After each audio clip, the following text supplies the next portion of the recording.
Драги аеродромци, денес општина Аеродром го прославува својот 13-ти роден ден. За жал, за прв пат може да се констатира дека општината повеќе не е најурбаното и најпосакуваното место за живење во градот Скопје. Сето благодарение на градоначалникот Златко Марин. После 13 години од формирање на општината, аеродромци сега се соочуваат со запуштени паркови, несредено зеленило, ѓубре по улиците и пешачките патики.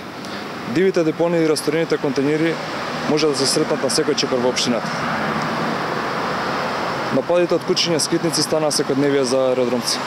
Инфраструктурата од Долно Лисиче па се до Мичурин секојдневно се уништува, а општината нема намера да преземе било што за нејзино подобрување.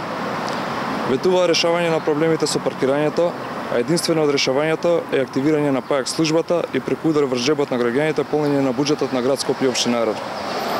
Ветува чист воздух, а наместо тоа Аеродром повторно е рекордер во загадувањето. Ветува крај на градењето, пак излажа. Безидејноста на градоначалникот оди до таму што пред непол месец со градоначалникот Шилегов најавија проект што ќе се реализира во месец септември, за на крај да излезе дека и тој проект предвиден од ВМРО ДПМН.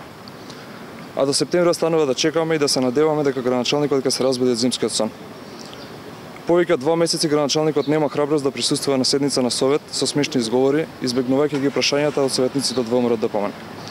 Од причина што градоначалникот не собра храброст да присуствува на седница на совет, јавно ќе му поставиме неколку прашања. Дали градоначалникот ќе реализира било каков проект за аеродромци? Дали градоначалникот слушна од медиумите дека има поставено директор на најголемото основно училиште во Аеродром, лице кое е судено за семејно насилство, и дали ќе преземе нешто по однос на тоа прашање? Зошто градоначалникот молчи и повеќе од 1 месец не постапува по известувањето и записникот од Државниот просветен инспекторат, во кој јасно е констатирано дека поставената директорка на основното училиште Александар Македонски не ги исполнува условите за директор? Или може би треба да даде одговор пред надлежното обвинителство заради злоупотреба на службената должност и овластување? Аеродромци очекуваат конечно градоначалникот да почне се заработува својата плата и да ги реализира проектите заради кои беше избран.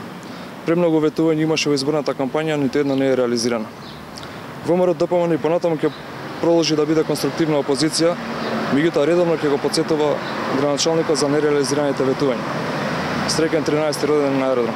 Благодарам.